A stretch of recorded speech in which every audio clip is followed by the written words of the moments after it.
Hello, we're reading The Sheep Pig by Dick King-Smith and we are on chapter 3. Chapter 3 is called Why Can't I Learn?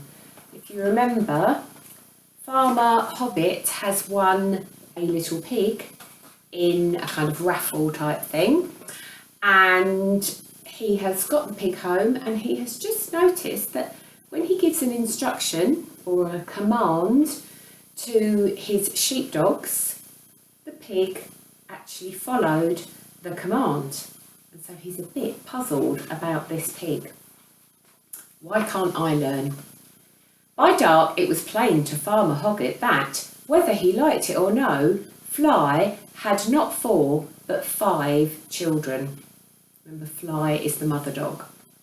All the long summer evening Babe had followed Fly about the yard and buildings aimlessly, it seemed to the watching farmer, though of course this was not the case. It was in fact a conducted tour.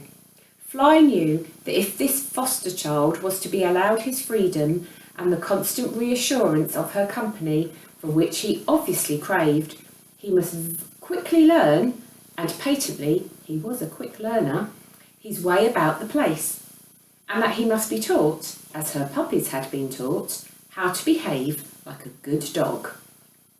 A pig you may be, Babe, she had begun by saying, but if you do as I tell you, I shouldn't be a bit surprised if the boss doesn't let you run about with us instead of shutting you up. He's a kind man, the boss is. I knew that, said Babe.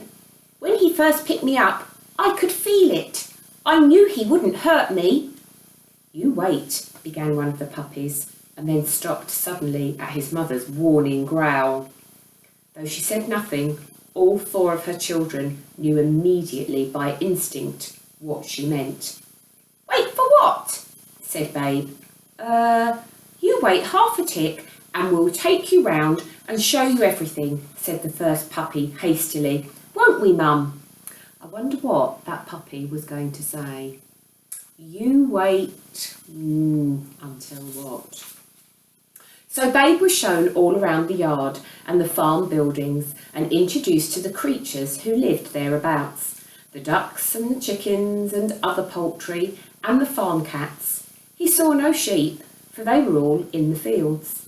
Even in the first hour he learned a number of useful lessons, as the puppies had learned before him, that cats scratch and hens peck, that turning your back on a turkey cock means getting your bottom bitten, that chicks are not for chasing and eggs are not for eating.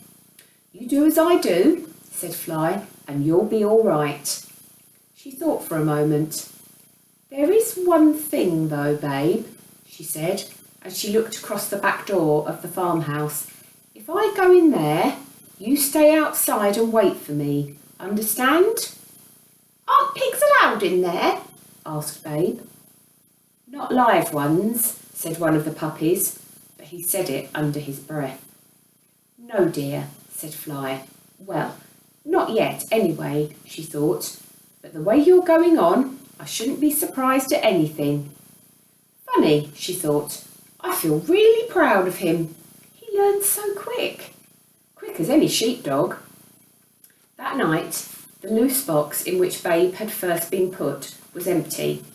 In the next door one, all 6 animals slept in the straw together. Though he did not tell his wife, Farmer Hobbit had not had the heart to shut the piglet away. So happy was it in the company of the dogs. At first the puppies had not been equally happy at the idea. Mum, they said, he'll wet the bed. Nonsense, said Fly. If you want to do anything, dear, you go outside. There's a good boy. I nearly said, there's a good pup, she thought. Whatever next? In fact, in the days that followed, Babe became so dog-like, what with coming when Fly came and sitting when Fly sat and much preferring dog's food to anything else that was offered, that Farmer Hoggett caught himself half expecting, when he patted the piglet, that it would wag its tail. He would not have been surprised if it had tried to accompany Fly when he called her to go with him on his morning rounds, but it had stayed in the stables playing with the puppies. "You stop with the boys, Babe," Fly had said, "while I see to the sheep. I shan't be long." "What's sheep?" the piglet said when she had gone. The puppies rolled about in the straw. "Don't you know that, you silly babe?" said one. "Sheep are animals with thick woolly coats and thick woolly heads, and men can't look after them without the help of the likes of us," said the fourth. "Why do they need you?" said Babe. "Because we're sheepdogs," they all cried together and ran off up the yard. Babe thought about this matter of sheep and sheepdogs a good deal during the first couple of weeks of his life on the Hoggets farm. In that time, Fly's puppies, now old enough to leave home, had been advertised for sale, and Fly was anxious to teach them all she could before they went out into the world. Daily she made them practice on the ducks, while Babe sat beside her and watched with interest. And daily their skills improved and the ducks lost weight and patience. Then there came, one after the other, 4 farmers, 4 tall, long-legged men who smelt of sheep. And each picked his puppy and paid his money, while Fly sat and watched her children leave to start their working life. As always, she felt a pang to see each go, but this time, after the last had left, she was not alone. "It's nice, dear," she said to Babe. "I've still got you. But not for long, not for all that long," she thought. "Poor little chap. In 6 months or so, he'll be fit to kill. At least he doesn't know it." She looked fondly at him, this foster child that now called her mum. He had picked it up naturally enough from the puppies, but it pleased her to hear it, now more than ever.